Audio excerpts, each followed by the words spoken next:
Hello, listeners of the Call Me By Your Game podcast. It is I, the host of this here show, Connor McCabe, here to give you a little introduction of what you are about to listen to on the feed today.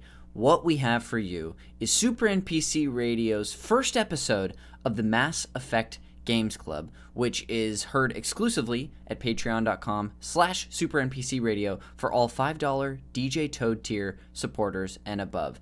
Every quarter at Super NPC Radio, we go through a game in a book club style format over a whole series of weeks, covering a game in a book club format in order to give the listener a nice breakdown and an overview, a very detailed look at a game. This is something also that our patrons vote on, so if you're not a patron and you're listening to this, you can hop in as low as the $1 tier to support us, and you can vote in these quarterly elections, because this was selected on by our patrons, nominated by contributor Roxy Poke. So what you're going to hear today is the first episode of the Games Club. It's the introductory prologue that we did for our Mass Effect series. And if you want to hear more of this is a game you like, you want to come along for the ride, and you like this quirky crew that we got out in space, then if you go to patreon.com/Super NPC Radio and support us at the $5 DJ Toad tier again and above, then you can hear this series as it airs every single Friday in the first 3 months of 2024. Again, we're covering Mass Effect 1 only, so if you like that, then I think you're going to love what we have there. Without further ado, I'll go ahead and stop talking so you can hear the episode. Thank you for listening.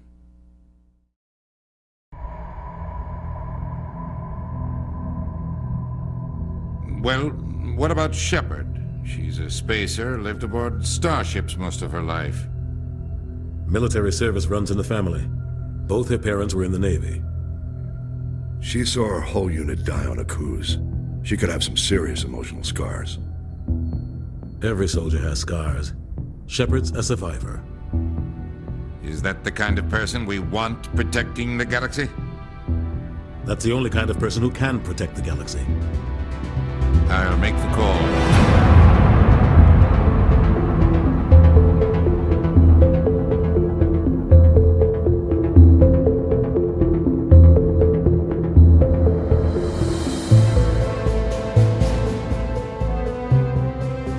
Welcome to the Mass Effect Games Club from Super NPC Radio.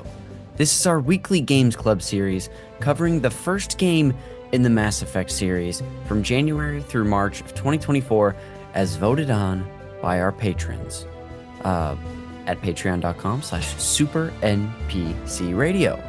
This current Games Club series, and any one that we are doing in the present moment, because I'm such a big proponent of living in the moment. One of your hosts of this series, Connor McCabe. These are exclusive Patreon bonus episodes for those who support us at the $5 DJ Toad tier and above. So to all you DJ Toads and above, thank you so much for your support. You're why we do this. You're the way that we can do more of this. And thank you so much. Hope you're loving this. And anybody who supports Super NPC Radio at the $1 tier and above has the ability to vote in our Games Club elections. So if you want to help have a say and influence what content we do in the future, support us at that tier or higher and vote each quarter as, we get out the vote and have these very steamy and heated elections when you get to choose from a panel of games. If you're also listening to this in the Super NPC Games Club free feed at some point in the future, welcome. Thank you so much for listening and listening in that feed. I hope you've been enjoying our legacy content and consider checking out what we have currently, because I'm sure we're doing some sort of crap on this Patreon, and I do sort of see it as crap. Lastly, is that we're all over social media and Discord. If you want to interact with us on the internet, you can find us on Blue Sky, Instagram, Twitter, and Twitch at Super NPC Radio. And if you want to discuss this club, past and present, hit us up on social media, and we'll send you a link to our Discord to have fun conversations with other funny and kind space aliens that are out there. As I've said, I am your captain for this here episode, your space captain, because we're in space, folks. Connor McCabe. But folks, it wouldn't be a games club if it were just I. Yes, there are 6 of us participating in this current games club, so I'll introduce all of them right now for the first episode of our Mass Effect Games Club series.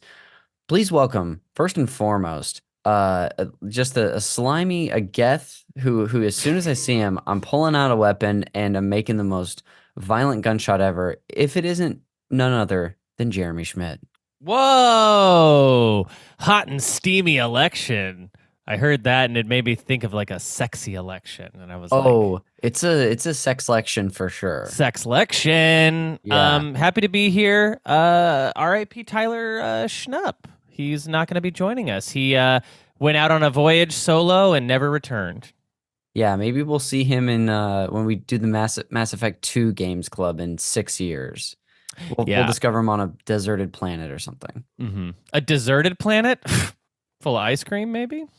Okay, now we're talking. But Jeremy, I'm so glad you're here. We're also here with Turian Operative. It's none other than the person who nominated this game for our Games Club series and is as we all know, the victor, Roxy Polk. Hey, I'm so happy this game won. I'm very excited to talk about it. Quick disclaimer to our listeners, I'm recovering from a cold, so I apologize for my vocal fry that's happening in real time. But I'm very excited to cover this game. It's one of my favorite games, so thank you to everyone who voted for it. Yay. It should be so much fun. You know, Roxy, you've been eating so good. I hope next club, whatever it is something you just absolutely detest. Yeah. And that's the only thing that would make it fair. Justice. The medium. Oh no. The medium. Don't curse us all like that. A game we all detest. Oh my gosh, who's that I hear? If it isn't none other than the cutest Asari I've ever seen, Michael McCaller. What do you know about podcasts? Huh. Did that track? Is that a sorry stuff? I felt like everything I asked in this episode of Mass Effect, he went, what do you know about the Turians? What do you know about Yes. What do you know about podcasts? As you're going through your dialogue wheel and just like investigating and asking and not really having a conversation, but just like going through your bullet points of like interview questions. I wanted to get it all. Oh, okay. Yes. I guess I was the only one who did that or noticed it. Was No, I noticed it. Now that you've said it. Because it would be a guy who'd be like, if you don't leave, I'm going to shoot you. And then you'd be like, what do you know about the Turians? Yes. McCaller, so glad to have you here, pal. Glad to be just here. a stalwart of this panel. And also the person who does not only the art for this Games Club, but our entire Games Club, all of our Games Club series, and the network in general, Mr. Artist. Thank you. Absolutely. It's very fun to draw toads, to draw Garruses. Whatever you guys need, I'm here. This art is particularly clutch. It is so good looking. Like if you haven't admired it, listeners, go to the Patreon and just look at the art. It's beautiful. Thank you. Yeah, it's turned out pretty cool. Great. It even has like an atmospheric background. Yeah. Too. I feel like you're leveling up, Mikey. Yeah, you got a little portfolio of podcast-specific art going. We do. They're like, do you know how to draw eyes when I'm trying to get a job? They're like, oh, anything else? Naked shoulders. We've got a couple more just fantastic members of the panel here. Please welcome to the microphone, Quarian sniper extraordinaire Nick Costanza. Commander. Hi. Whoa. Nick, you fit in great already, pal. It's weird. I'm the sole reactivator survivor on this show right now. Wow, it's true. How do you feel about that? Honestly, it's scary. I'm concerned. I'm afraid. But I'm hoping that we'll have an adventure together. Fingers crossed. We'll all be Fingers. space friends by the end of this. Yes. Well, Nick, even though you're the lone reactivator and you do, carry a heavy burden on those shoulders, representing the two of you and your wonderful show, your podcast over there, we are really glad that you're here. And even though this isn't a first-person shooter, there's shooting elements, so I hope there's something for you in this game. Yeah. Zoom in. Well, I'll tell you, yeah, playing as a soldier, I don't need more bullets this time. Whoa. My man, really bringing it back. And last but not least, it's the Krogan with the Mogan, July Diaz. Hey, thanks for having me. I'm gonna be using my special ability, listening. I'm just gonna be listening here. I'm gonna be learning. I don't know anything about the world really. It just so much about 2 hours that I played of the game, so I don't even know what you're talking about. It all sounds foreign to me, Connor. Every species, I'm guessing you're referencing. I don't know, but I'm happy to learn. Well, I'm happy you're here, and man, what a turn this is for July Diaz using his listening skills. I gotta say, this is wonderful. And hey, look, it's a new year, new you, pal. It's 2024, baby. Thanks, and it also has nothing to do with my Wi-Fi being wonky. So just here to listen. Yes, I'm glad. So two of us are sick, one of us has wonky Wi-Fi, and three of us talk too much. It'll be perfect. This is our panel for this Games Club series. That of course we're doing, covering Mass Effect. We're going to be doing this over 11 episodes. So this is going to take us, I believe the last episode will release on March 22nd, 2024. And this is the first episode. Today, we're not covering a lot. We're actually doing a lot of table setting. We're going to be talking about the character creation, the world setting of the game, and walking around the good ship Normandy. It should be just a ton of fun. That's the name of the ship, all right. Yeah, so write that down. The Normandy. Writing it down. The first thing we're going to do some table setting. We're going to start with all of our personal histories with not only this game in particular, but Mass Effect and maybe even BioWare RPGs in general before we talk about the series and then set the table world-wise. I'll kick us off and say that the Mass Effect series is a very new experience for me. And when I say new at this point, it's almost been 3 years since I played the first game. Oh, shit. Yes. I thought It's- you just played it. I played it in like June, July of 2021, right after the Legendary Edition, a series, an edition which is probably the way that all of us are playing, and many listeners out there, as this game is available on Game Pass. They basically did like a little soft remaster of the first 3 games in this series. But I remember hearing about this series from a friend of the show, Eddie Martin, growing up. Eddie has famously said that when all of his friends were playing Halo 3, he was obsessed with Mass Effect and he couldn't get anybody to play or talk about it Aw. with him. But I remember hearing from him, kind of like he told me about Skyrim as well, just about how much he loved the world and how interesting it was and how it was a kind of a fun space opera. But for me, outside of being just sort of a distant fascination, like I said, it wasn't until that remaster came out. Another friend of the show, Mike Steele, was like, Connor, you got to play this. So I went and bought the remaster. And folks, I loved the first game. I was a big fan. Just really sunk some good time into it. I'm really excited to revisit it and see like what it's like now, if it's aged at all in my mind in the last 3 years, if I have different opinions on it. I'm also looking at it through a different perspective where I didn't talk about that game on a podcast. So I don't know if anybody can relate to this, but like I can consume games differently in that way. Nick, you play games off for and not for podcasts. Do you notice a difference between the way you do that at all? Most of the time, I have more fun when I'm not playing a game for a podcast. Yeah. Which makes a game that I haven't played like this very daunting. Yes. But do you want me to get in my history? Not quite yet, but I was just kind of Yeah, I just don't kind of you wanted to dare. get it. No, Don't Nick, you dare get Answer ahead that of yourself. question and then Shut the fuck don't up. say anything else. I'm just not going to talk for the rest of the episode. Okay, cool. Oh. I know. I just, Listen. Nick, I know you play games for yourself and then for shows, and so it's just interesting. I find that I'm more attentive generally when I'm playing for a podcast because I know I'm going to have to talk about it. So we'll Do you see how take this notes, one goes. Connor? Yes, I do take notes. Me too. I feel like I'm always like looking down during cutscenes and then looking like it becomes an audio play. It does Mass Effect. It can. Oh, for sure. Because I don't know if you can pause. We'll get into it, but I don't know if you can pause cutscenes in this game. But anyway, as soon as I finished the first, I wanted to play the second. I still haven't done that. But this year, if you're listening to this and you're a supporter currently on Patreon, later this year, I believe June or July, I'm going to have a co-op episode. So one overview episode on Mass Effect 2. So it's a big Mass Effect year for me. Roxy, I'm going to turn to you now. What is your history with this game and this series? So I was actually pretty late to this franchise as well.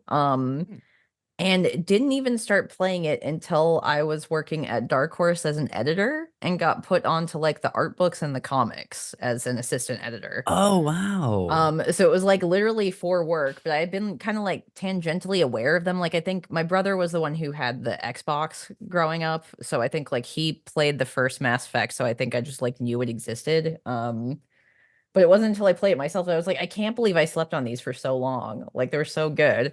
And it was really fun because most of my other coworkers were like fans of the games as well. And so there was like this kind of routine where I'd be working on the games, like ancillary materials for work, and then I'd go home, play the game, and come back the next day. And then my editor at the time, he'd be like, "Oh, what part did you play next?" And we'd just kind of talk about like our choices and stuff and like what I had gone through so far. So it was like this very concentrated, fun. You were really doing some Mass Effect at that time. Yeah, and it was kind of like the same thing for Dragon Age as well. Like I discovered BioWare RPGs like at the same time, which I was like, I love choice-based games like that. Like I can't believe that I hadn't played these before. So I'm very glad I got assigned to those books because who knows how long it would have taken me to get to them otherwise. But it was a really great experience, and like nothing else I had ever played at the time. Like I hadn't played KOTOR, but I had heard like good things about both of those games, and I really want to play those someday. And then like I think Jade Empire was the one that came out before like Dragon Age and Mass Effect, which I haven't played that one either because it was also a original Xbox exclusive. Yeah. It's on Steam now. I should play it at some point. I have no excuse for not playing it yet. But yeah, I don't know. Just there's something about the way that these games kind of let you make choices and kind of befriend all the characters and kind of sink you into the world that I feel like I'm constantly searching for games that do the exact same thing to no avail for the most part. Totally. Are you a sort of what I would consider classic Mass Effect fan where part 2 is your favorite, or is a different game the standout for you? I think 2 is still my favorite, but like 1 is really solid, and it's a lot like shorter than you might think too. Yeah, definitely. Which is one of the reasons why I like nominated it, because I was like, you can actually go through this pretty quick, especially if you don't want to do any of the side content. And yeah. Yeah, I don't know. Fantastic. Well, hey, just so you know, I will, like we've talked about, I'll definitely be calling your name for that Mass Effect 2 episode because I know you're so such a excited big for fan. I can't wait. Well, thanks, Roxy. And we're going to talk to you a lot more as we get into like the series setting and context as well. Jeremy Schmidt, you just little Garrus lover, you. What's your history with this series, BioWare, and this game in general? I mean, that is exactly it.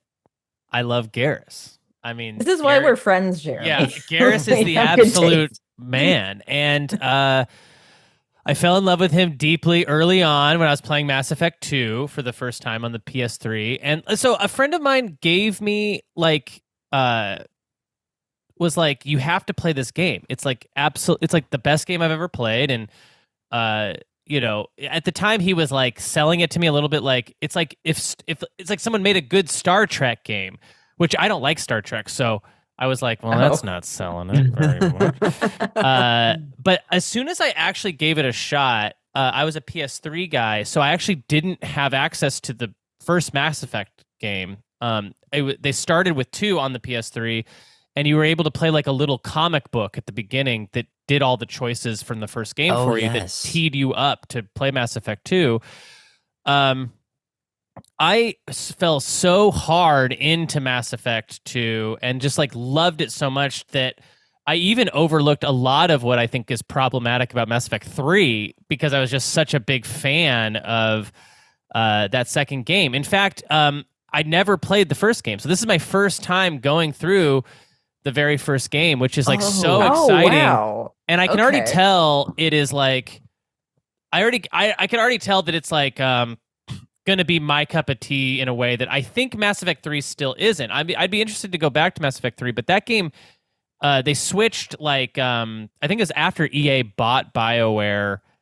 They like kind of changed the combat a little bit. There was like a lot of changes internally that make that game a little bit more of an anomaly to the other two games. It was a hugely rushed schedule as well. Like Yeah. EA was definitely breathing down their necks, and then like the writers changed. Like Drew Capuchin, I Mhm. can't say his name right, is like the lead writer on the first game and then co-writer on the second game. But he's kind of like the one who came up with the entire universe and stuff. Yeah. And by the time the third game rolls around, he's not even attached to it anymore. So Yeah. it kind of shows, especially with like they had so many threads to try and tie up, and not Yeah. all of them quite end up People- coalescing. People hate the ending of Mass Effect 3, which is like I think not my problem with that game. No It's like spoilers. I didn't hate the ending at all. It's like I hated I There's didn't space. really like how it controlled. I think it just changed a little bit of too much of what I liked about the second game. But anyways, Mass Effect, I think on the strength of that second game has like pretty much carried this series for me, where like that game looms so large in my brain. I loved it so much.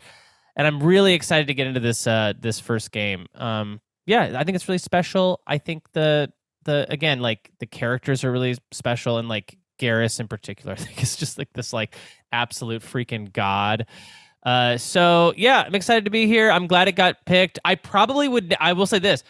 I probably would have never played Mass Effect 1 had it not gotten picked for the Games Club. So it gives me a perfect opportunity to actually go through and do it. And, you know, I can already tell however many hours I am, 5 hours into the game, that I'm going to be doing Mass Effect 2 right after this and just blowing through the trilogy. So Awesome. Well, I'm glad you're here, buddy. Yeah, I mean, it is interesting too. While we have done an RPG style game for our Games Club series, like when we did the original Pokemon games last year, this does feel different. It's definitely a different style of RPG, so it'll be fun to be playing something like this for this club.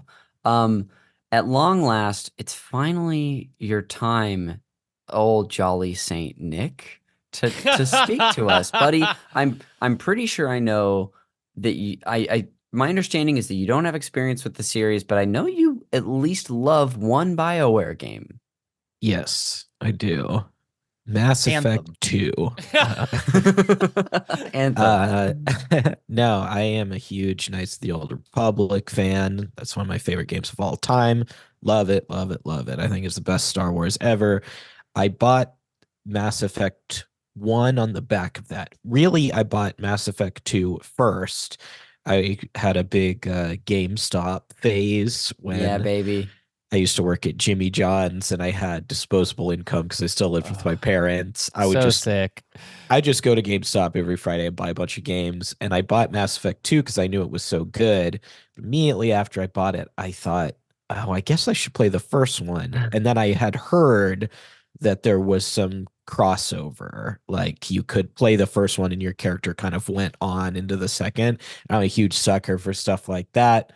So I bought the first one on Xbox, started playing it, and immediately it just wasn't my thing. Yeah. Oh, no. And really quickly I dropped it, and always in the back of my mind thought one day I'm just going to play all three of these. But then I remember the third one coming out, hearing the mixed reception to the ending and kind of just dropping it. But now this is my chance. Huge, buddy. It's so Well, exciting. I'm glad that we've got really and we've got two more people to hear from, but such like a variety of experience coming into this, and not just experience, but like feeling. Like Nick has had a bad time with this game before. So how's that going to go for him moving forward?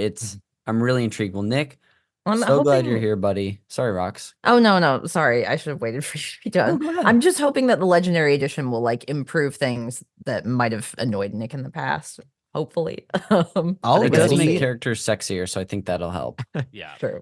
Already it seems a little better. I didn't even get that much further than when we stopped for this episode. Oh, wow. The first so time. Nick, you played the character creator and decided this is not for you. A little bit more than that, but yes.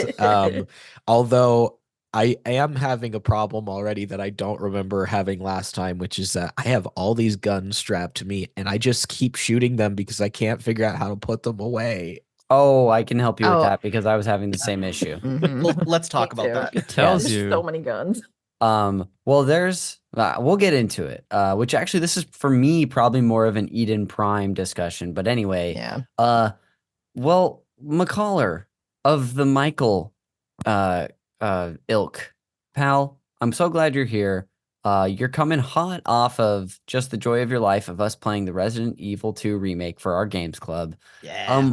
What's your experience like with Mass Effect and BioWare in general? Well, my RPG history until the last couple years, I could say was Super Mario RPG, Knights of the Old Republic, blank. And Final Fantasy VII on the treadmill. I did play. Well, that's what I mean. Like I've since I would say probably since the Switch, I started doing like I gotcha. can maybe do some RPGs now, but like Yes. growing up, zero RPGs except for Knights of the Old Republic, which I loved Oh. with my whole goddamn heart. And have this feeling. I've started Mass Effect a couple of times through the years, and think when I very first bought a PlayStation 3, I got that Mass Effect 2 had just come out for PlayStation 3, and it had like that catch-up comic book of Mass Effect. Yes. Yeah. And I remember going through that and being like, this is not the right experience for this game, and playing very little Mass Effect 2 and just being like, I had also, bought all the Uncharted's and I had Batman Arkham City, and I was like, sorry, Mass Effect 2, back of the line. Yeah. Because I did have kind of what Nick was talking about, this fear that I was going to miss out on the first story. And so but even then, even the very little time I spent with Mass Effect, I had this feeling like the way the camera controls and the way it highlights things in the distance, I was like, the KOTOR muscle memory kicked back in. I was like, Oh, yes, wow. this is how you explore an RPG. This is what makes sense. So I've had a thrill every time I've touched Mass Effect. And I had it this time too, when I was back on the Normandy running around. I was like, right, this is how KOTOR feels. Mhm. And KOTOR is good. So therefore this is good. But I did at one point, this is maybe a year or two ago, I was visiting Roxy in Portland, and we sat down with a couple of Roxy's friends from town, who became my friends too. And like in a weekend, like in a fever dream, I played through all of Mass Effect. No yeah, I way. think like The it whole was for your weekend? birthday or something. I was like, I want Mikey to play this game. So Yeah. here for your birthday, just here's Legendary Edition. Yes, that's what it was. That it was. You bought me Legendary Edition for my birthday, and we sat down and we played Mass Effect 1, and I really, really liked it and had a lot of fun. But because this is an experience I've had when I was living with Jeremy, where he had a PlayStation 4 and I didn't, and like the weekend that the new God of War came out, he like was at a wedding. And so I was like, I've got exactly this much time to play through this brand new game I'm thirsting for. Yes. And I don't remember it. And then when I go back and play it, it's actually like a really cool way to play a game. Like any fear of spoilers, any fear of like, I'm not going to like this is kind of gone. I already know I'm going to love every single second of this. So that's where I'm at with Mass Effect. I know I liked it. But it still feels like a new game. Yes, I had that's time fun. to like root around, and especially a game like this that has so many choices and so many options that like I can just like revel in it. Mhm. I'm very, very excited to play this game. It was actually very hard to stop playing when I realized I was already way past what we're going to talk about. Yes, I booted it up a little extra last night, like after the first mission, and didn't really get to play because plans just happened faster than I expected. But I feel you too, McCaller. I don't really, even though I played this 3 years ago, don't remember the details super well. Right. So it should be fun. Last but not least, July Diaz, walk us through your history, my little cherub. Wait, does anybody know the year the original game I came think out? it was 2007. 2007. Okay, so I think I was in diapers. Oh, really? So it's definitely too young to experience the game because does this have a rated M for mature? It feels I very don't mature. think so. I think this is T. I think this According is M. to Fox News. Is it M? It has alien boobs.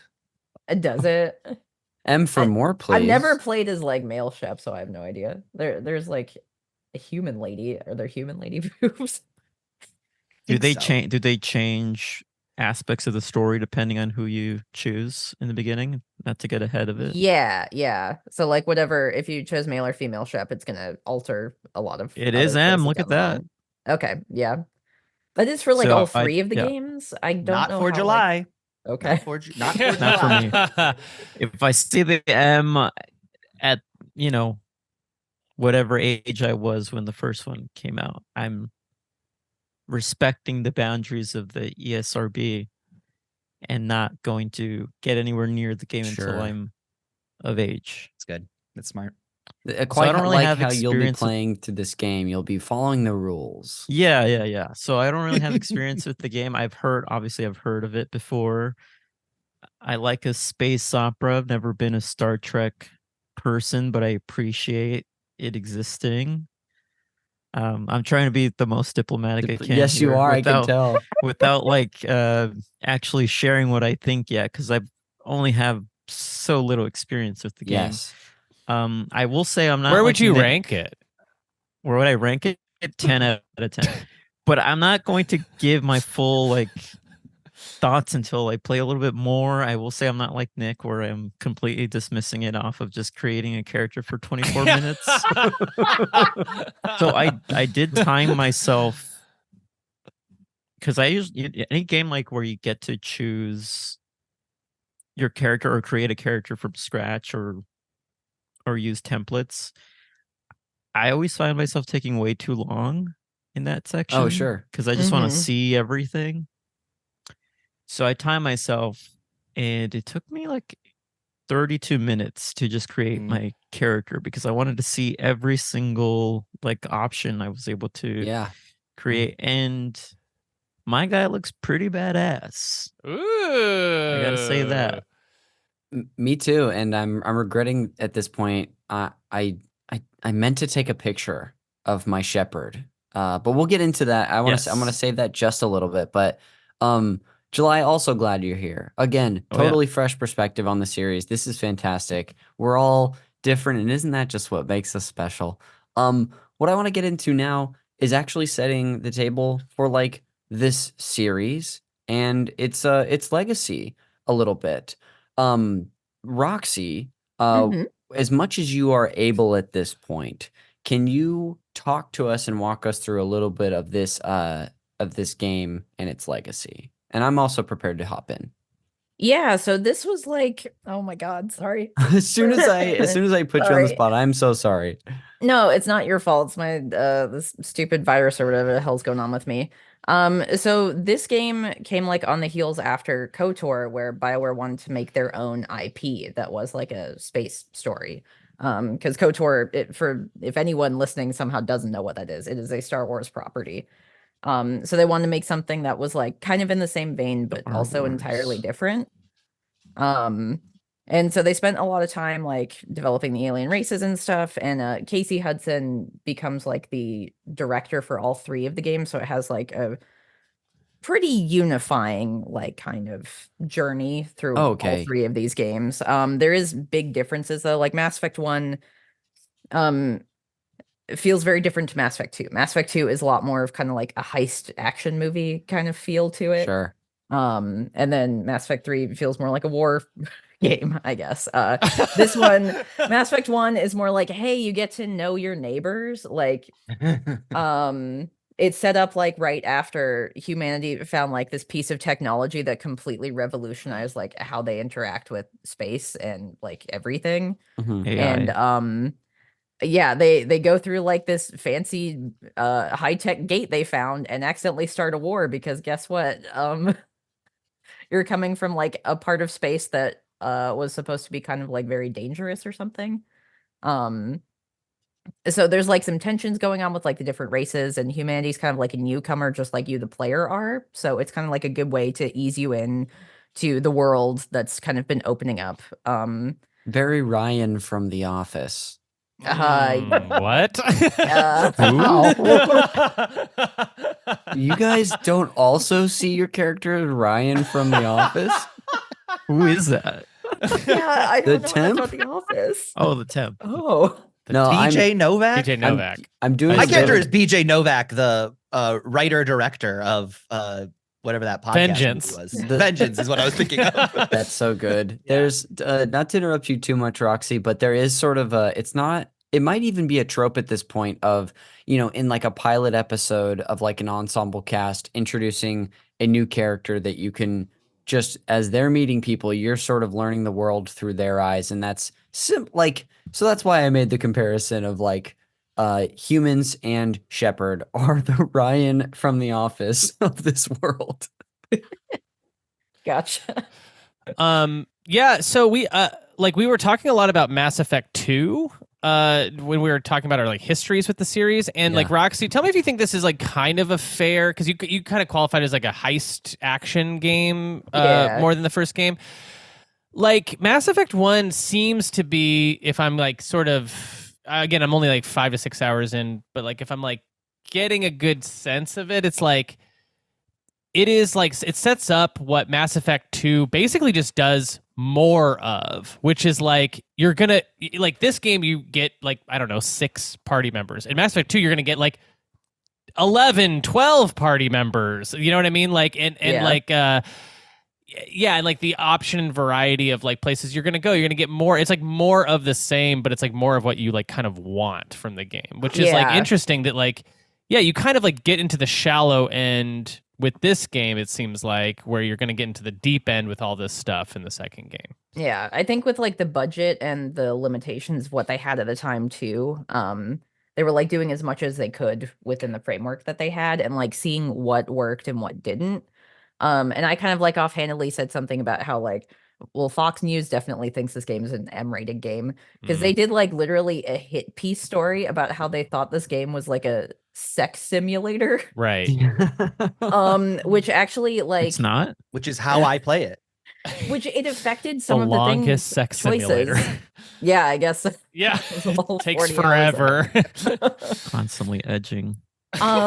Which it ended up impacting some choices they made in Mass Effect 2, which makes there be like no gay romances, which is something they were planning to do. Yeah. And they didn't get to do because BioWare was like, oh, we have to be more conservative about our choices here. So like they were able to do a lot of really cool things in 2 while also being kind of like hamstrung by some stupid things. And I can only imagine what went on behind the scenes in 3. But like 1 has this kind of openness of potential of like it could kind of go anywhere by the time it's done in a way that is like very compelling and cool. I think 3 adds gay romances. I mean, that was the Yes, thing. it That was does. one of the things that Yeah, it did. and, like, 'Cause Liara, And the like reason you didn't like it? that's the reason I protested it. Oh no. the Asari are like monogender, but they all look like female women, like human women. So like technically Liara, I guess, is a gay romance, like for FemShep from the outset, but like she's the only one who's allowed to be, I guess. Yeah. The thing I like so much about Mass Effect in general is like the party members, like getting to know your Yes. friends, like collecting all of your buddies. And you get to know their is- cultures through yeah. them too, which makes them so interesting because you're new to this place. Yeah, this is like one of the few games where, I mean, I don't think you really can skip. You can avoid dialogue if you just don't talk to people, but you can't really skip through dialogue as you're going through conversations. And I wouldn't even if I could. It's like one of those things where it's like everyone is so interesting in it. Everyone is so compelling. Everyone's written so well.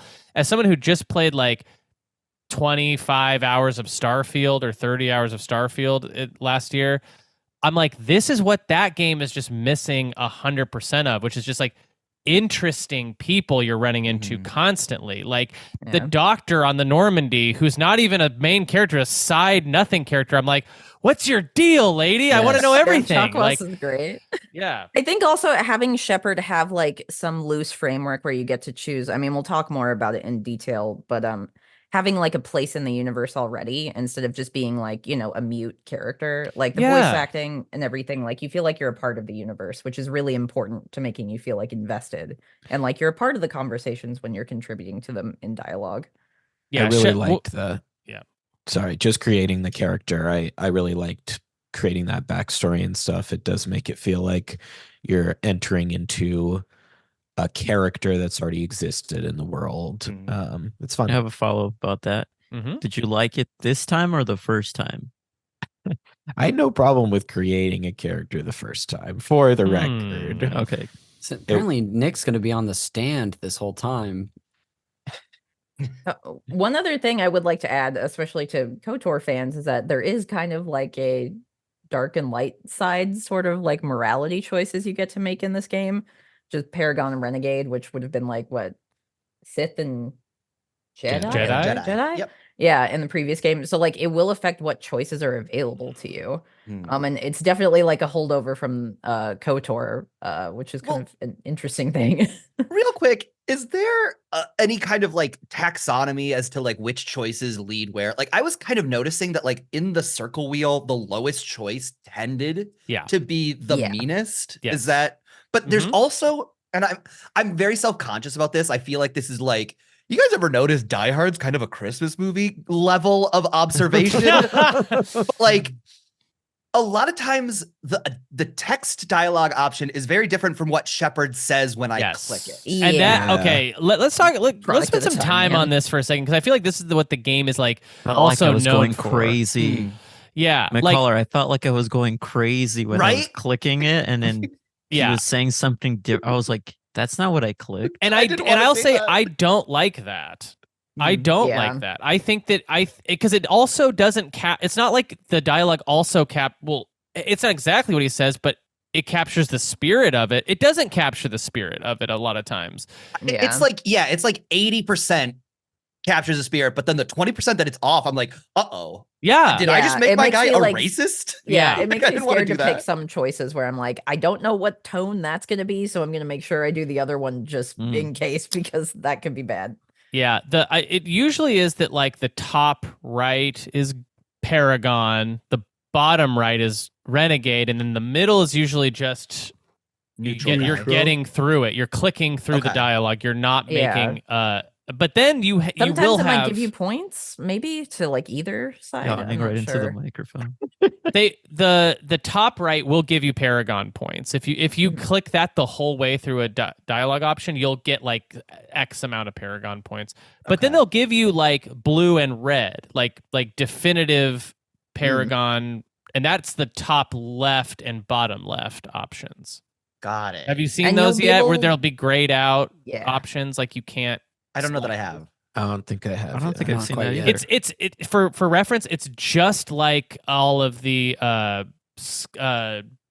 the Fallout games or the what are those called, the Grand Theft Bethesda Auto? games. Kirby. Yeah, Kirby's games. It's just like the Kirby's games. No, it's just like the Bethesda games. If you've ever played a Skyrim or a Fallout, it's the same way. Where like you have to put experience points into your ability to communicate so that you can get these other dialogue options. Oh yeah. Yeah, have I seen always that. invest in charm. You could Yeah. do intimidate if you want to do renegade, but I always am like, I want every single option available to me. Yeah. So I'm always. I gonna have go into charm off first. it. My one level up has so far gone completely into charm, which I think is just how I play these kinds of games. I just want It's- to be It's smart too, because I think Lovable guy. charm, if I'm not mistaken, Roxy also maybe correct me if It's I'm what wrong. we But like to call Riz now.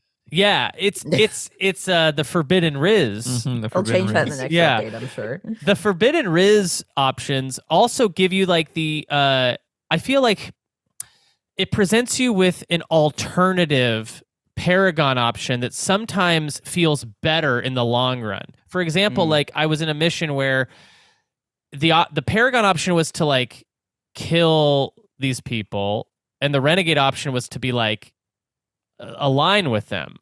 But then the third option that was grayed out to me was like, you're not going to kill them or align with them. You're going to convince them to like join your side or something. It's like a third, like better, like more more aligned with what you might actually probably do in that situation if you could, you know? Yeah, I'm super into that. That's like, this is the kind of thing that makes me want to play the game more, knowing that those options are in there. It's the reason that I've been so into Baldur's Gate 3 this last year. I always love playing a character who can talk their way out of situations. It's fun.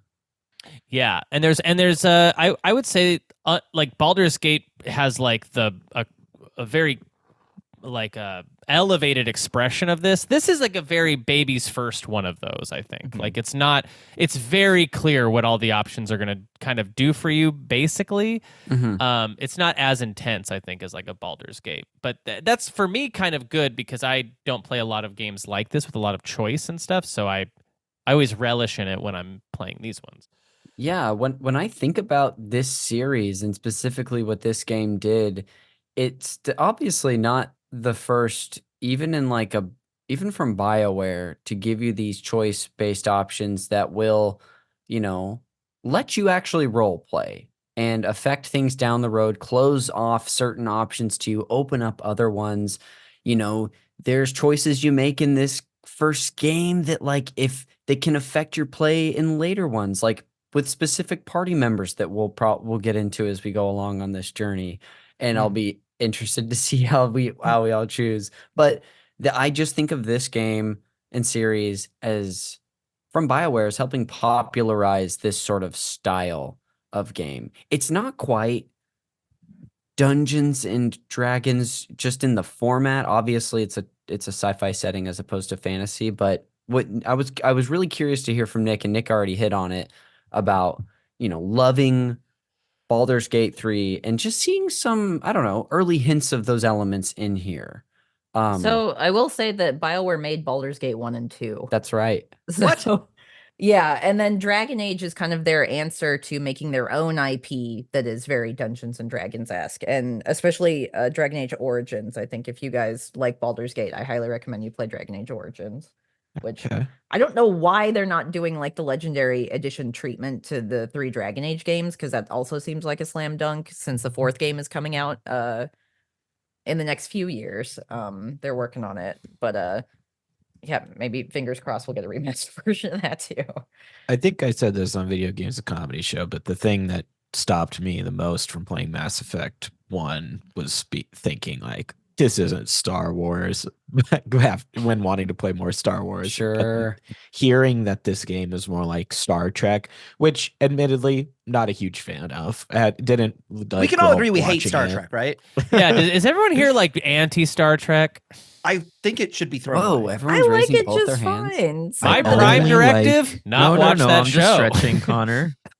Not raising my hands. I'm just, I want to stay diplomatic. Jelly, where would you rank Star Trek? 10 out of 10, but I'm staying diplomatic. Well, it's funny that like I've heard several people reference this as like a Star Trek like, because I've also heard people in the past reference it as more Star Wars like. I think it is, especially as a space like opera. the direct influence of having done KOTOR first. It feels even more like that. I mean, I think the reason it feels more Star Trek-y, and this is something I like as not a huge Star Trek fan, it's something I remember hearing specifically around like the second Star Trek movie, because the second J.J. Abrams Star Trek movie was that felt like a Star Wars movie because it was big and bombastic and like action packed, and they were flying and zooming around. And then the second Star Trek movie has this like prolonged debate about the moral ramifications of nuclear weapons.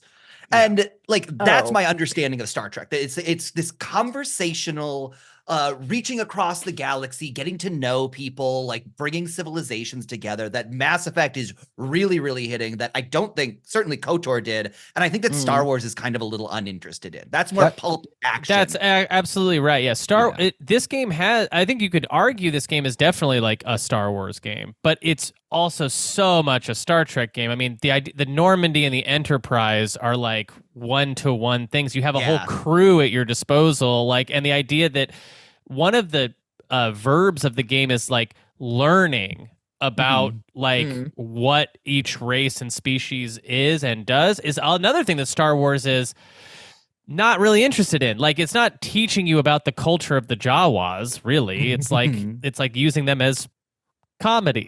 Plot points. Yeah. Yeah, so I think what my takeaway here is that this game's mommy is Star Trek and its daddy is Star Wars. I'm very comfortable There with you that as like and the daddy is present but could be more. Yeah, for sure. He checks in after work, but he's definitely a work. You get a month with your daddy in the summer. Yeah. And that's Nick, Mass Effect 3. Nick, were you going to share something, bud? Oh, you guys all beat me to my point. Just that I think of Star Trek as more about the moral quandaries and talking your way out of solutions and thinking about the solution, whereas Star Wars tends to be a little more shoot 'em up. Right. Yeah. We have to fly away through the chasm of junk on Tatooine. It's Yeah. like the answer to most problems in Star Wars. Right. And I think the Yeah. truth about Star Trek is like, and I mean, I hope I don't get too much hate for this, but they just don't make good games. Like the Star Trek as a franchise doesn't really make a good game. It would make a good like strategy game maybe, but like an action game, I don't think so. Like That's a great point in terms of why this game feels so much like a Star Trek game, because we don't have great Star Trek games. yeah. And this like is hitting some of the beats that you feel like you're in control in. You feel like you can help an alien learn more about his past in a way that yeah. Just Star Wars has had great games where you get to shoot things and fly things. Just real quick to make another, since we're comparing it to Star Trek and Star Wars, Star Trek is really more about the moral quandaries, and Star Wars is more about the moral Qui-Gons. Ah, yes. Nice. You know what? Yes. It's a stretch, but I like it. Thank you, thank You're you. welcome. I like And it. I The have been cue does stretching enough all for me. morning. Yeah, it's Yes. a huge stretch, but He's I guess I diplomatic. understand. That's why I named my character Qui-Gon Shepherd. Ah. Ooh, I can't wait till we talk about the names. Yes. In the interest of continuing us to move along, unless someone has something else that like they think is vitally important to share about this part we've been in of just BioWare getting into the game, I want to get into like the setting of the game and the world setting a little bit. Do it. Okay, Yeah. cool. So I'm going to start to share too, but like Roxy and Jeremy and anybody who's a little more knowledgeable, feel free to jump in. But Mass Effect is set within the Milky Way galaxy in the year 2183, where interstellar travel is possible through the use of mass transit devices called mass relays. This is something that like you see quite early in the game and that you're going to be using throughout to travel to different galaxies. So this technology is believed to have been built by an extinct alien race known as the Protheans. This is like we continue to get into this stuff as well as we go in through the game. The term Mass Effect is defined as a form of mass negating technology, allowing the creation of physics phenomena like artificial gravity or FTL travel. FTL standing for faster than light. Now, this is at the beginning of this game too, is, you know, I think that it's okay if our setting sort of starts to bleed into like the opening, like text and stuff that we get. But the beginning of the game sort of sets all of this up for us and gives us this information. Humans, as Roxy was saying earlier, are sort of new to the, not necessarily this world or this galaxy, but they are new to sort of like finding themselves in like leadership. Yeah, like as part of the galactic community, essentially. Like all these other races have known each other for like thousands of years or something, and you just popped up like 50 years ago. They're like, what the fuck is that? Okay, that's what I was going to ask. I was a little confused as to when the like, we're like 50 years away, so we're like a generation. Like if it was us today, it would be like my Thereabouts. grandfather was there for first contact. That's kind So of yeah, how we're one thinking. of the characters on the ship talks about it, and then I think even Anderson was involved in it. So maybe 50 years is too much. okay. But like, yeah, I think the war with the Turians was like maybe 4 or 8 years, I think. And Okay. then since then, it's been like trying to kind of find our place in the galactic community with everybody else. Yeah, we're scumbags. Lights Yeah. up, we're scumbags. I would say humanity is like in its sophomore year. yeah, right. Yeah, It's and I not think- new, but now we like are really arrogant and think we know our place. We're like Yeah, the there's Volus. also- One of the big things that they talk about later too is that That a kind of character like from The Office? yeah, he's Oh. also a temp. Okay. What were you saying, Rox? We'll get more into it later, but basically like we're kind of, humans are seen as sort of like an intimidating force because of how fast we've evolved and like ingratiated ourselves and like Mhm. what we've done compared to every other race, like especially the longer lived ones that take like forever to do stuff. So they're kind of like, like Mikey was saying, your sophomore year, a little bit cocky. There's sort of a reason to be cocky in a way. Well, we're the only ones who've invented art. So as you go through, we're making paintings. We created the office. Like we have found ways to make joy that other civilizations have not. Everyone in this universe is like, do you guys think that humans are kind of like that guy Ryan in the show?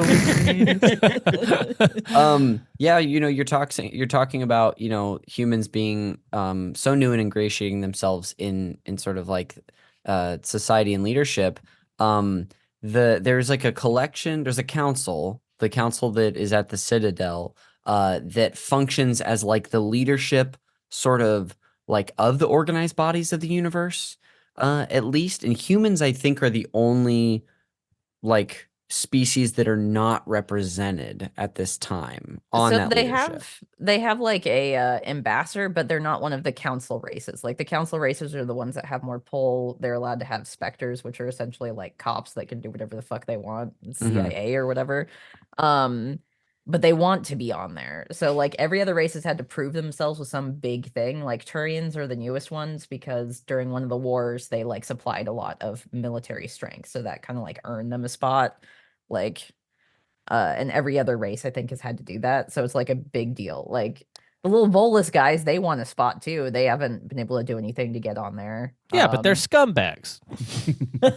No, like there's a lot of races that are not part of the big. There's like only three, and then there's a ton more that are like us that are just running like around. Turian or Krogans represented or no? Krogans are not. No. Krogans are like also invented by one of the big three, I think, right? They were uplifted and before they were really ready to be. Wow. What about Kroger's? Yeah, Do get they have some Kroger's discount grocery food. stores? You know, Good Kroger and Ralph's are at the same grocery store. I I kinda was see this- this many years old when I found that out. I kind of see this game as like more of a Kroger than a Ralph style game. I think also like we'll talk more about this when we get to the Citadel. Like I think we've got like right now we're just on the Normandy. We know that we're doing like a mission for someone who works for the council is like also involved. Great. So if from your perspective, you're like, okay, there's not really any additional like context we should set up about the world quite yet. Not exactly. They kind of piece it to us. Yeah, like I guess should we go over character creation, like what Let's we get into chose it. first, Yeah. or like the universe? I wasn't sure which we want to dip into This first. is what I'm thirsty for. I want to know what you guys are playing as and doing. Don't they do you begin with the character or the like background choices? The background choices. Unless you want to do like a quick start or something, which I'm sure none of us did. I did. I kind of did. I'll be quick. I'm Jane Doe, Jane Shepherd or whatever. Like basic, like apps, like this person in my wallpaper right now. The like just the Fem stock. I fem chose shep. that design too. I love her design. That's like the design I probably would have chosen if I had the option anyways, because I think she's cool. But like, did you do a different background at all or anything? I didn't. I kind of even. I'm like, why doesn't? Yeah, that now that we know that's what I did, someone else go because I want to hear what are these backgrounds. I didn't even see them. I went a half notch above that in that I went through and looked through all the options and all the face changes I could make, and ultimately just decided like, no, I want to be this big space lunkhead. So I'm the other guy in Jeremy's background picture. I am the default looking shepherd, but I did choose my backgrounds. I am a spacer. I'm following in my parents' footsteps. I'm a war hero. I'm full of bravery and heroism. I saved a whole planet. And then, like I said, I went through and looked through all of the face options, but like they didn't feel canon to me. Like I've seen this guy on the Mass Effect boxes for so long. I did want to play as a dude this time because I want to play him as just like a big lunkhead who like is proud of himself for what he did in the war. And it's like, well, I am kind of a hero. I'm sort of the best humanity has to offer. And I like my guy so far. His name is Safsprin Shepherd. Safsprin sounds like an allergy medication. He is named after a medication from Resident Evil 3. Oh my gosh! Wow. I love that, McCaller. Of course. I did FemShep. which I almost always play as the lady character if there's an option. I don't know why, but part of it is that I heard this version is voiced by Jennifer Hale, right? Yeah, she Yes. does a great job. Jennifer Hale's awesome. And I'd heard that the male voice acting was maybe not quite as good. It's definitely not. Yeah. It's like I- sillier and blunter. I will say this: when these games were coming out, that was not the take. That might be the new revisionist take of it, but like at the time, Really? it was like femshep's like not a good option. Male shep is the way to go because of specifically the voice acting. that seems like Oh, a I gamer did not know take. that. Yeah. That's Yeah. That's interesting. like I a wonder. 2007 Is that a take. Gamergate take, Jeremy? Jennifer Hale's such a good voice actress. She's also Bastila Shawn from Oh, KOTOR. yeah. Yeah. And Carthonasi is in it too. You hear his voice right at the Yeah, I think start. he's Caden. Yes. Yeah. I mean, Jennifer Hale, not to get too off track, but she might be the most legendary video game voice actor. She's Like, incredible. period. She's So- definitely up there, yeah. Anyway, Nick, you went with FemShep. Did you do you remember any background choices, or did you just do basic Yeah, should I like say the background choices we have to choose from so everyone knows what the other options are? Sure. or- Yeah, go for it. Yeah. Okay, so like your pre-service history choices are Spacer, which is following in your parents' footsteps, Colonist, which you were on a colony as like a normal person, or Earthborn, where you were kind of a criminal maybe growing up. And we're stuck on Earth, which apparently there's megacities, which we never see. Like a and street then- urchin orphan. Yeah, there you basically. go. And then your psychological profile is Soul Survivor, which was A survivor of a deadly attack that killed all your troops, and you're the last one left. yeah, you've got like PTSD essentially. And then the war hero one, where you kind of like put your own neck on the line to save a bunch of people, and it ended up working out. And then You're welcome. ruthless is you're kind of like cold, calculating, and brutal, and people call on you to like just get shit done, no questions asked, sort of. The cleaner. Yeah. Now I went custom, and I started her off as a colonizer. That's the option, right? Colonist. It's Little not different. colonizer. To be fair, it's hell? colonist. And here's the thing, because Nick, I chose this as well. And here's when I was creating my character, I was trying to like create someone that could maybe have like an arc through this story. So I went with the colonist, which it says specifically you were born and raised on Mindoyer, a small border colony in the Attican Traverse. When you were 16 years old, slavers raided Mindoyer, slaughtering your family and friends, and you were saved by a passing Alliance patrol, and you enlisted in the military a few years later. So you're not someone colonizing, but you just like, I was like, oh, it'd be interesting to be someone who grew up in a colony, who's from that, and to see what changes they could go through. I wonder if we picked the same choices both times then, because I sort of had a similar thought. So again, same thing. Oh, I bet we did then. And my character's name, by the way, is Nikki Shepherd, and it's spelled Cute. I love that. Nickkki. That's cute. So I'm a colonizer, and then I went on to become a soul Colonist. survivor Oh. because Oh, I okay. thought I could do war hero, but I don't really want that to have happened off screen. If I'm going to have the war hero journey, I'd like it to happen in game. And so I thought maybe this is more like an alien sort of situation. I'm the Ripley. I survived something scary. I'm gonna isolate Nick saying I'm a colonizer. Yeah, repeatedly. That's interesting. And Nick, with your character, did you just go like the base look as far as the features go for FemShep? No, I'm a raven-haired beauty. Green eyes. No. Yeah. Well, while we're here she's too, cute. and I want to hear like if anybody else, like, because I want to share specifically a little more background of my character and creating him. But any thoughts about just like the character sliders or these choices for your background from anybody? It was hard to make the character visually appealing when I went to custom.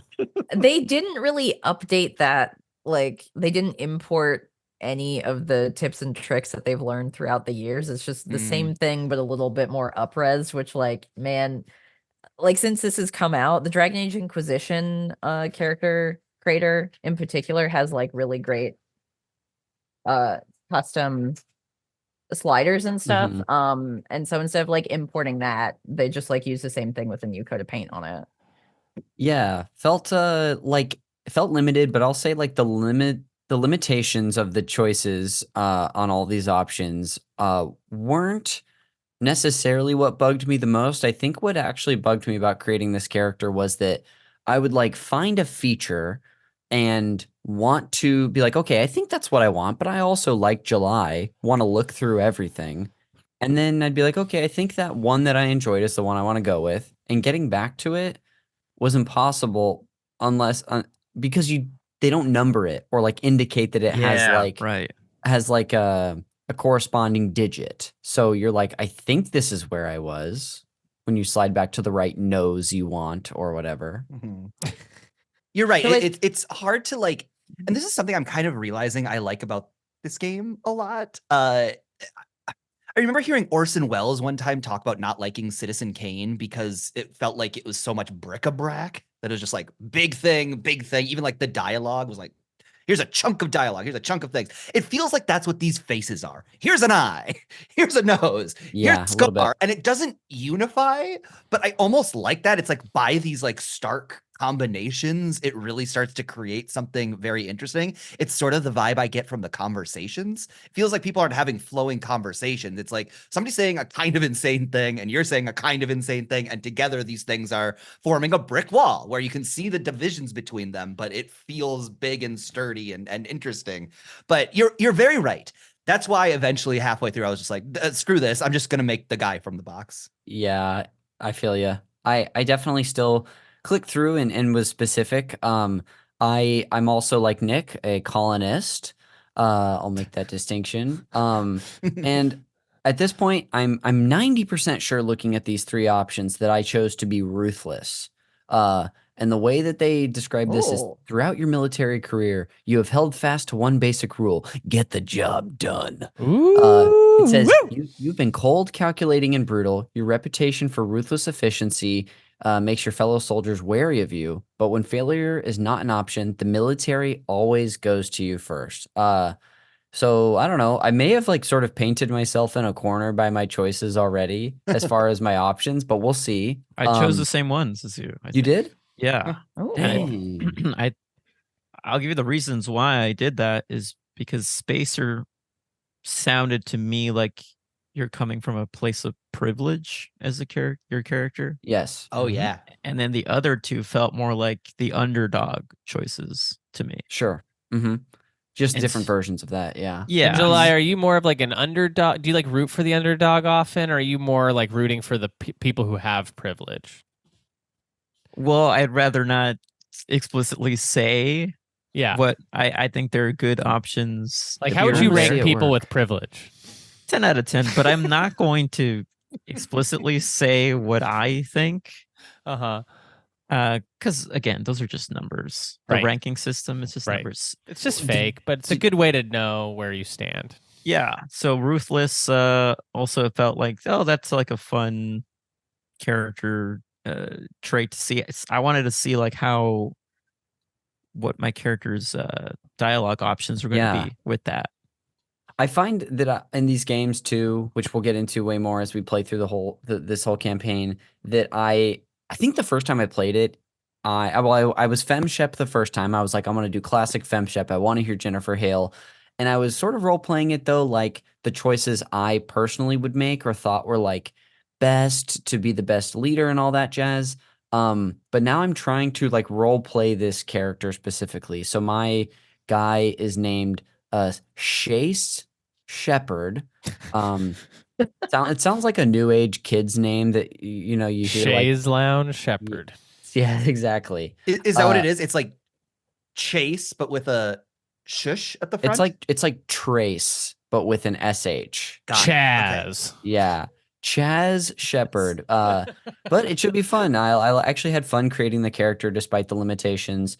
And so I'm sort of starting this game at least as like a sort of hard ass, like doesn't have like a lot of like empathy character that, I don't know, maybe we'll see undergo some changes.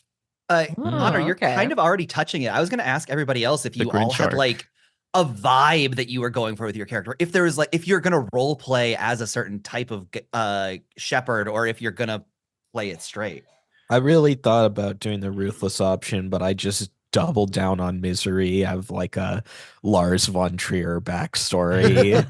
My entire family got murdered, and then so did all my crew. And I'm just trying to make the right decision, you know. You're trying to How get do on I keep it Instagram alive? and see if anyone will marry you. Yeah, in real life. And then I don't know what the character is gonna do yet. Yeah, anybody else? July? I mean, you kind of were talking about yours a bit, but anybody Oh, else? yeah. Character, my character's name. I didn't. This is before I guess you can't give it a full first and last name. You're just Yeah, your shepherd is your first. stock Yeah, last so name. everyone will audibly call you Shepherd, but Shepherd. no one Yes, actually which is a says, like, very your first name. pretty clever way of getting around that. It's just like, oh, doesn't matter what your first name. We're going to be calling you Shepherd. Yeah, even like your best friends call you by your last name. Yeah, even your lovers. Yeah. So Which I I tried. like. You guys all call me McCaller, and I really love it. It would have been neat It's if, really like, great. maybe if you Yeah. kept the stock name or something, that they had something for that. Like, I know Oh, sure. Fallout did some Right. things like that, but yeah, nothing like that. So I tried fitting the full name Leon S. Kennedy. It wouldn't fit. So I put my character's name is Leon S. Shepherd, and the S in my mind it stands for space. Space. Okay. Which Okay. sounds like Chase, which is my character. Yes, it was definitely, inspired by that. I didn't know you named your character that, but I just had a feeling that I'm Yeah. I also like Able that to if it's find this. a Leon haircut? Like, I haven't Ooh. gone so through the no, guy I was options. Is there trying one? to like see if I could even make him look that way, Okay. and I couldn't. So I just went for like, I made him an older, kind of brutish, white-haired, Oh, he's clean cut interesting. Ooh, Is it Silver Fox. silver fox. Yes. Is there anything to say that this couldn't be the Leon we know from Resident Evil 2 just far in the future? Nothing. There's nothing we could say. It's If not he that. gains, if he gains like purple violet eyes, then yes, That feels like a science fiction thing that happens to you after a Yeah. while. Some Oh, bionic yeah. implants. for sure. Just like the Queen of Dragons. What? Like that. In the books. In the Game of Thrones book. I'm do sorry, any of what? you Does she have- gain purple eyes? She has purple eyes. She has in purple the eyes, yeah, that's books. Okay. Anybody else have anything to share about the character creator itself or what you did personally? I do want to mention the text crawl that you mentioned, like that gives you the information. So that did feel very Star Trek to me. If it was like big yellow block text and it was sort of flying off into space, that would feel very Star Wars to Towards me. like a vanishing point. Yes, in the yes. background. Yeah. Anyway, that's it. Rox, were you going to say something too? Oh yeah, I didn't really talk about mine. I think I just kind of like chimed in to be like, I Oh, chose some please. similar options to you guys, and stuff. Like, I chose the stock femshep look because I like it, and it's great that like they came up with that in Mass Effect 3. It took them that long to get like a kind of like look for their other gendered lead. But so it's great that she's in both of the other games now too, so you can play it consistently. But yeah, I also chose Colonist because I think the underdog story is always kind of fun. And it feels like there's more of a reason to join the military, I guess. You get sort of inspired by the people who saved you. So it Sure. felt like it made more sense when then you're in it. And I also chose War Hero because I was like, well, you're starting off as like someone who's pretty cool and accomplished already, I guess. So that seemed like the most direct one to be like, oh, that's why I've been chosen to be part of this. Was kind of my thinking behind it. Totally. And Roxy, Um, you've played this game a bunch. Are you going to do anything differently this playthrough, like with how you play your character? I could, but I don't think so. I think I'm just Nah. gonna kind of like play it kind of how I played it in the past. As That's what- you, like the kind choices you of, would make. yeah. Where kind of like the choice that I would make, I think, yeah. Awesome. I've never been able to do the renegade choices. I was wondering if like maybe one of us was gonna be like, yeah, I'm just gonna be a hardcore like renegade asshole run. Because I- why not? The only thing I'm concerned about is like blocking myself out of like options that I want to carry with me into the next Yeah. game. So I will probably, and this is the frustrating thing about this game maybe, is that like I'm gonna have to look those up, I think, in advance, because I'll want as much Paragon as I need to like keep isn't that like part of Yeah. like how they make choices, is like how much Renegade you are versus how much Paragon you are? I think there is like a point system on the bars. There is kind of like the Paragade or Renegon thing where you can sort of be like 50-50 in a way and have like a lot of points in either, so maybe you can make a lot of different choices. Yeah, I mean that's Um, like what I would like ultimately, is to be able to play this game like free of that, like free of like doing it intentionally. Rather, I'm like picking dialogue options I want, like in the moment. So sometimes I'm doing a Renegade option because I'm like, fuck this cop. I don't want to align with him, even though the game is like Paragon says you should. A lot of Paragon options Different are time, 2000. pro-military, pro-cop. They're like, Which you love. which Some I of them can typically be. love. Yeah, I mean, in the opening 4 hours of the game, every time I did a Paragon option, it seemed to be like, you shouldn't do this because it's against the law, and it's like, ugh, I get it, but it's not what I would do. So yeah, I think that's where maybe like Shepard's background and like you are part of the military. So it's like Yeah. you wouldn't be in the military if you didn't agree with what they were doing, I guess. So there is going to Totally. be like some of that. And Yeah. like that will change later in other games and other things you get to do when this game can go off the rails in a good way Yeah. in terms of that. But yeah, especially at the beginning, it's very much like, yeah, human military, recognize how cool we are, guys. Yeah. So I mostly do Paragon options. With every once in a while, I just can't suffer it, and I'm like, I'm gonna do Renegade here because it just doesn't even make sense. Why would I care that this like horrible person got murdered? Like, why? Anyway. I feel like I'm normally the type who will look stuff up and try to get like the best ending from the start. But for some reason this time, I think I'm just going to play this through pretty blind. Okay. Just I gonna feel have like there fun. isn't anything that would like trick you or something where like making a choice that would like impact something in a later game or something that would make you upset. So you should be fine. The only thing I did on your suggestion, Roxy, was pick Soldier just because it seemed like kind of an easy start. And I felt like I was a little worried about going into a game where I didn't totally understand the mechanics with a class type that I also didn't really understand the mechanics of. Yeah, Soldier is definitely like the easiest way to play Mass Effect 1. And being on normal or easy difficulty in particular too, you can just go through it at a leisurely pace. Gosh, speaking of which, I can't remember exactly the class I chose, but I think I chose like someone that is good with long range weapons, but has some of those like force powers a little bit. I'm not like a full adept or whatnot, but I've got Maybe a few like a different things. Vanguard or Yeah. something. Because there's something I'll talk about in our episode 2 that that's going to reveal why I did that. Ooh. But anyway, how about we get into the game a little bit before we wrap this episode up? Because there's not too much we're going to talk about.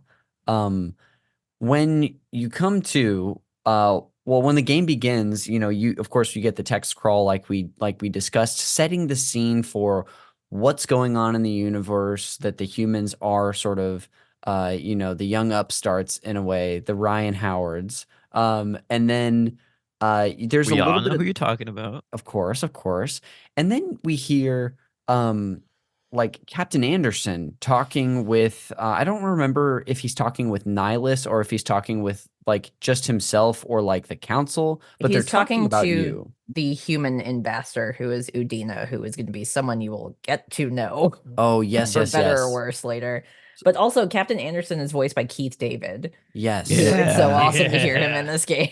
There's a lot Okay. of wild celebrity casting choices in this. Yeah. Including Joker. Yup. Oh my gosh, Oh, yes. my gosh. Ugh, I hate I it. have to be honest. I'm not loving that performance so far. It was you could see why they made that choice in 2007. Yeah. For sure. I mean, hot on the heels of whatever his action figure show is. Family Guy. Robot Family Chicken. Guy. Yeah, Robot Chicken. I think he was still kind of famous from Buffy at that Yeah, time too. totally. Yeah. And Family Guy. And Idle Hands. I like him. He All the seems like a trades. good guy, but yeah, I found that distracting. And I had also just watched the first episode of Marvel's What If season 2, where he plays Howard the Duck. Howard the Duck. Oh, And he had what? played that role in the Guardians movies, but he only has like one line. And when he has extended dialogue, my roommate was like, "Is that Chris Griffin?" Oh no. Talking, of course, about Seth Green, but Captain Anderson is having, this conversation about you. They're setting up like why, and I'm sure regardless of what choice you make, they're like, and that's why I think that Shepard is the right person for the job. Yeah, I So think they s- actually like directly reference your They background. do. Yes. So you like get to see the choices you made immediately. Like, oh, okay, yeah, that's my spot in the world, huh? Totally. And even if that's just in them referencing it, it is a little bit of Yeah, their family was slaughtered when they were Yeah. 16 years old. They're the only person for the job. Yeah, Yeah. you're on That's Instagram. You're trying to find a girlfriend. Gosh, I wish this game did have like a social media interface that just really like spirals your productivity. Wait till the third game. Oh my gosh, I can't. There's even like 3 dead apps that they had integrated with the third game that No like way. you would get messages on your phone from characters from the game. You could manage your like galaxy You up. preparedness score, all this stuff. It was wild. Wow. I wish I'd been playing it at the time because now that's like lost media. So, the game sort of, where do we go from here? The game begins. I think you're just like on that camera sort of pans over and we see your character's face looking out a window into space. And then you're just on the ship, right? Interacting with Yeah. characters. You use the Mass Effect relay, so you get to like see what that looks like in Mhm. motion. And then they're just basically talking about the mission. Nihilus, the guy who is a Spectre from the Council, is there. Yes, the So he's like a Turian. Turian. It's the first like alien you get to see. Mm. And he's like relatively like cordial but kind of blunt to you. And it's like, okay, I'll Definitely. talk to you in the back. And then you're like let loose to talk to everybody. It's the funniest thing that happened at the very beginning of this game. Seth Green is like, "Hey, well, I did a cool piloting thing, right?" And Nihilus is just like, "Yes, the captain will be pleased." And he leaves, and Seth Green's just like, "I hate that guy." I know, yeah. Nice little thing Compliment him about for you. basic. Yeah, and he's kind of like, "How do you feel about him?" And then my option is like, "I hate him too, buddy." I'm like, "Yes, yes." Yeah. Meanwhile, there's like the Romancing other- Joker. Yeah, right off the bat. Hey, if you know what you want, go for it. It is funny that the other sort of like co-pilot is like defending Nihilus and is just acting as the other sort of the angel on your shoulder of He's kind introducing of you. that like throughout the game. This is Caden, the other Yeah. human companion. Oh, I forgot it's Ganassi. Caden. He'll only ever be Star Wars to me. His voice is so distinct. I like just rattles around in my brain. But he's I'll shout out that actor. He's in 2 different Star Wars games. He also plays Scorch in Republic Commando, Whoa. a clone that they recently brought back in Disney Plus's The Bad Batch, but Whoa. recast the voice. Oh no. How could they? That's Stupid. rude. And they made it the standard clone voice, and it's so disappointing because I Oh. would have Yes. loved to hear him again. So we do meet Caden. I forget here, and we'll continue to spend some time with him as well. But he's sort of like, the way I would describe him from my memory was he's like the most milk toast sort of like human, and he's one of the humans that can be in your party. I think there's 2 in this first game. There's not more than that, correct? Ashley and Caden. Is that Yeah, what it's you're there's just only those 2 two. humans. Yeah. Cool. Yeah. Kate. Yeah. Are we talking about Caden and Ashley yet? 'Cause I don't. Have we met them yet? We No, met we Caden. We met Caden. You can't really like say much to him. He's Yeah. just like, you should go talk to the commander. I didn't even realize you could meet Caden. Yeah, he's just sitting there next Yeah. to Joker. I for always whatever forget reason. that he is also helping drive the ship, and he's not just someone who goes with you on your mission. Got it. But yeah, you go. You can go. You can explore the Normandy a little bit because you are walking around in this period. The McCaller, captain radios Joker, doesn't he? I think so. I have it written down, and I remember saying this where like Joker says something that makes the captain mad, and I got mad at Joker for it just because I beat on Oh, Seth yeah. Green. I am absolutely playing this game as a man baby. So I said to Joker, I was like, you pissed the captain off, and now I've got to go pay for it. Oh, that's funny. Yeah, I think it's like on an open call, and he's just like whining about how Nihilus didn't give him a good enough compliment for like doing shit. And you're like, okay, this guy you just met, like, why do you care? My character's reaction is always going to be, how did this affect me? How did what you just did affect me? I'm like, it's gonna be interesting. I think doing this whole games club, like, kind of, I keep finding myself wanting to talk about the later games, but it's like, that's not good because like that'll spoil it for you guys if I like say anything, and also it's like not really important to this games club. But I'm like, I'm like, oh yeah, how do I take Mass Effect 1 10 years later at face value? Like it's like a whoa, it's kind of strange. I don't know, Roxy, if you feel like similarly, but it is like there are things that I know from later games that I'm just like wanting to like, oh, but that's interesting because of this thing later, and then it's like, oh wait, no, I can't. That doesn't exist yet, you know. I think it is one of those things like where you know some of these choices, like how they're gonna hit down the line. So like I'm gonna do my best to not talk about those things so you guys will be like kept kind of fresh and it won't influence your choices, but it's gonna be neat to see what you guys choose outside of that sort of knowledge. Can you, Jeremy and Roxy, like write down these observations and like send them in dated letters? Yes. So like we'll know that you had these observations in the moment, but then when we can open them later and read when them, you're all playing Mass Effect 2 and wow. Yeah. I want to talk about, everyone here is playing the remaster, right? Yes. Yes. One thing that I have noticed that is bothering me is like the high res character models' eyes. Yuff. Okay, cool. Everyone's kind of a little bit like off put by Shepard is an exception. Yeah, Shepard is fine, and I think all of the main characters are pretty fine, but like it's all of the side characters. All of the alien races are good, but it's the human, even like it's the humans where it looks like their bottom eyelid is like almost clipping into their eye a little bit or something. There's something weird going on with their eyes. Where There's like a shadow, like almost like the eyes are set slightly too far back. So there's like kind of like bizarre outline. Yeah. It's interesting you say this. I actually changed the eyes on the character because I foresaw this bugging me. Like, really? I was specific on my eye color choice because something was just a little off about it, and I think I changed the shape of the eye as well. Yeah, I know on Game Pass they have the original Mass Effect on there, which I'm gonna load up, and I want to just look at it to see if if it's graphically different. Because if it's like, if I load up that 360 version and it looks obviously kind of like worse as a whole, but that it fixes that uncanny valley thing, I might just play the original version of it because it's like, because I don't know, the consistency. It's got that weird thing of like when they up-res an old PS1 game where like the backgrounds are like blurred, but the characters are like stunningly in HD.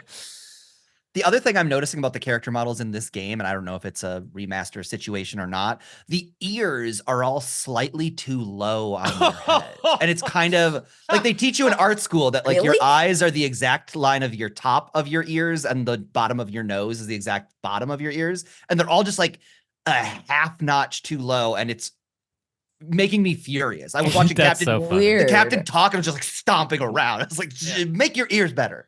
Yeah. I'll get over it. Yeah, I think most of the custom designs, but like the first time you talk to a character or you have the ability to is like Presley, who is your navigator or whatever, and he can like kind of talk to you. I was like, yeah, were his eyes like that in the original? I'm not sure. So I do kind of want to boot up the original, like Jeremy is talking about, just to kind of see the difference. Yeah, I'd love to hear from you all who do boot that up, because I remember even in 2021 feeling like that they could have done so much more to make this look so much better for this Legacy collection. Like there are things that look... I don't think it looks like bad. And all of the other changes they made make it like much more worth it to play this version of the game. It's just like the only thing that I noticed that I was just kind of like, I don't know about that, but Yeah, it's it's not tough. as big of a deal for me. It doesn't look bad at all, like as a whole. But one of the issues is you spend so much time in close-ups of NPCs and other characters. So, like, whereas I think the background graphics and the combat graphics and the aliens, all that looks so good and stunning. You have to interface with this one problem, which is eyes, and it's like you have to interface with it over and over and over and over, and you're constantly reminded, like, the eyes are back, the eyes are weird, the eyes are weird. So it's like that. It's like that weird thing of like, oh, is the original better? I don't know. I'm gonna look at it. So Jeremy, you've like played ahead a bit, right? Like a couple more hours, so you've had more characters than Yes, just the yes. folks on the Normandy to kind of like see this as a thing. Yeah. Okay. And it's to taste too. Like it's not like every angle of a character doesn't look bad. It's sometimes just like when you have to talk to them in close up facing camera. You know what I mean? Like a profile might look fine, and in gameplay it might be okay, but in conversation, that's where you tend to see like Can the you give us an character's eyes are like, impression of what they look? Yeah, can you? well, okay, yeah. So it's like they're like they're supposed to be looking straight at you, but they're kind of doing this, and they're kind of like Yes. their eyes are kind of going like Oh. like a little like not that dramatic, but like you know what I'm saying. Like I'm disturbed looking at what you're doing. I have my fingers look like as if they're the Yeah, I'm beginning to think retinas. maybe you're missing an update or something. I don't know Yeah, if we're Jeremy. talking about the Yeah, same you're thing you're anymore. waggling them around as though you're like a Looney Tune who just got bonked with a hammer. That's Yes. sometimes what they can look But like. That Or is like kind of that- what is happening. Yeah. Or like Yeah. that animated wolf that sees like a sexy lady. It's not that extreme or that intense. And like Taraxi, to your point, it isn't bothering me like I'm gonna shut this off or I can't deal. It's like it is just that thing of like, oh, okay. I'm reminded this is an old game every time I jump into this Yeah. close up. You know, it's kind of like the experience we had. Not all of us were on this, but when we did an episode about Alan Wake, and we were Yes. playing the Oh, remastered yes. versus the original, which came out like maybe the same year as this. Around the same time. Exactly. A few years later, but I mean, similar thing you're talking about, though. Yeah, it's where exactly like, the same. Were the I think. eyes like that too? And then Yeah, they're like, yeah, they look doing loop de loops. yeah. But I think it is one of those things that's noticeable as people who have played the original. But I'd be interested to hear if like you guys even noticed it. I guess. I didn't Percenter? notice it. Yeah. Okay. Good. not, Yeah, not it's really. good. I just I was looking elsewhere but the eyes. I'll just say that. Okay. okay. Hey, my eyes are Okay. down Yeah. here apparently. Shoulders.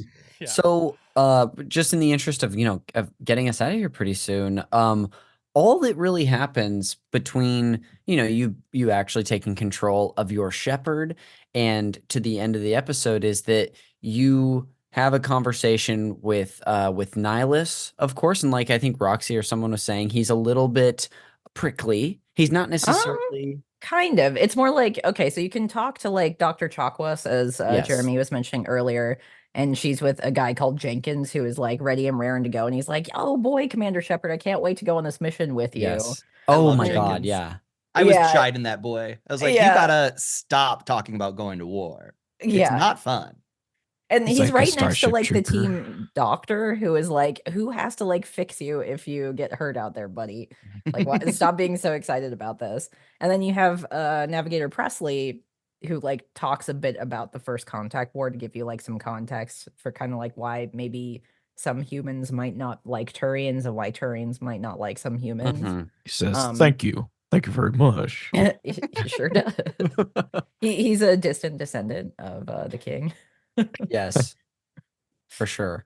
But so you can like completely skip those conversations, but they do Mhm. give you like a little more context. And then when you talk to Nihilus, he's actually like kind of on your side from the get-go. Like he suggested you for this mission apparently. Mhm. And you're like, wait, okay, cool. My new best friend who thinks I'm like gonna do rad at this. And Yeah. Maybe they give a little context, like he's a Spectre who is like CIA operative who answers to no one essentially other than the council. And they're like considering you for that, which is like Yes. not been done before. There is no human Spectre because there is no human on the council. So Yeah, it's kind of like, ooh, some big political things maybe. totally. Yeah, they're Before sort that, of- oh, sorry, go ahead. I was just gonna say, yeah, they're setting up some stakes for what we're gonna get into for the next episode of Yeah. like the importance of mission and anything Yeah, following. and that's kind of like secret or something. Like you're going to some human colony that is like one of the most prosperous human colonies, and nobody knows why. So you're Yes. like, Nobody what's knows the why point of you're here? going. They know why Yes. it's prosperous because of they're looking at the budgets. They can see Yes, of this is course. turning a profit. McCall, Yeah, are you yeah. going to say something, bud? I was going to say that they have this very fun choice where they're like, Nihilus is going to be observing you. And I'm like hell he is. And then Oh, when they're yes. like, it's because they want you to be a Spectre, I was like, oh yeah, great. I'd be a great choice. Yeah, I did the had same the thing. exact same reaction. I think I chose one that was like asking just why, and then finally was like, okay, yeah, sure, all right, like the most neutral. Yeah, this choice. all makes sense. Yeah, This Yeah, all I think feels also of a piece. like the ship you're on was only able to be created because of the council. So I was like, yeah, this guy like monitoring their investment makes sense. Like it's Sure. no slight against me. But then yeah, they're like, oh, and it's because you're so cool that you're gonna be like maybe some sort of secret agent. Yeah, definitely. I wonder if it's like the like that Presley guy that you talked to before gives you the background of like the tension between species that like you could, like me, come into that conversation being suspicious of this Yeah. guy. On my first playthrough, on this playthrough, I'm like a little more hyper aware of like the politics there and just how species could be operating. So I'm even though I'm role playing as this like ruthless like war guy. But I mean, you're still finding it all out too. So there's yes. like that aspect to it as well, even while you're trying to role play something like that, I'm sure. Totally, which causes me to, flip in that conversation like McCall and Nick were saying they did. So this is set up, and then Captain Anderson enters the room. They're debriefing you as we were sort of talking about your mission, about how Nihilus is going to join you, and then Joker calls in with a sort of like a distress signal of a video he's already watched that he shows you and the captain, and you basically see that some shit's going down on Eden Prime. Dude, it's very scary. Yeah, I Bad think stuff. does it show Ashley maybe? Or is It might show Ashley or an Ashley like other human warrior. Okay. I think it did end up being Ashley because what I wrote down was we got some honeys out there on Eden Prime. Oh, yep, yeah. Very much my take on Ashley throughout the game. So that's her. Oh, Ooh, wait, buckle up, you like buddy. Ashley? Oh no. Oh no. Yeah. Don't worry. Hey, you know what? You can always make a different choice. You never know what you're gonna Yeah, learn about something. Yeah, that Hey. doesn't have to be. Yeah, you got Yeah, You've going got two into it, I can options, I like is, Ashley. I'll exactly. let her actions determine whether or not that continues or not. Yes, I'm excited to get into that. Although if you're doing like Space Lunkhead Shepherd, I don't know. I never met Caden or Ashley. I guess I technically met Ashley in Mass Effect 3 or something, like because she was the one I kept alive in my original playthrough. Yeah, in 2 Oh. you like see her in passing Yeah. for like 2 minutes, and then yeah, in 3 she's like an actual party member. Hey, shut up about Possibly. this. I mean, Shut up about this. I don't know what Possibly. Ashley's up to. Possibly. A lot Is- of things can change, is what I'll say. just like mission and story wise, before we wrap this up, are there any other like crucial details that we should include?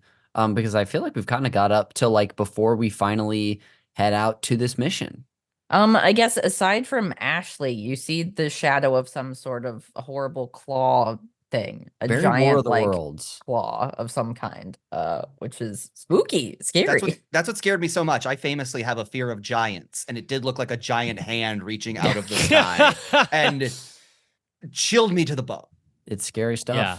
Mhm. Yeah, so stuff has gone wrong, and this mission's not going to be as easy as you thought it was. But that feels like a really great point to leave off before, in episode 2 that we, just to give a little preview for those of you out there listening to episode 1, where we do the Eden Prime mission. We're going to talk a lot about combat mechanics and the beacon. So it's really just like that first mission that we're discussing in episode 2, unless we haven't changed anything for the schedule yet, have we?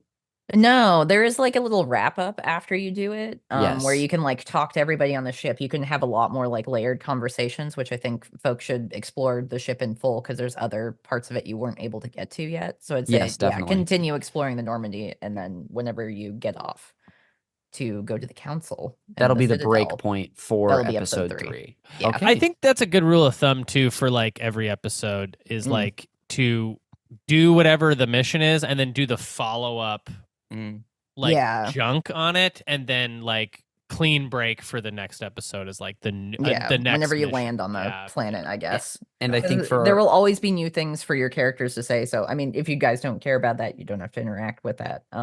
But for those of you who do care about that, there will be new things for every character that's in your party at the end of each big like story mission.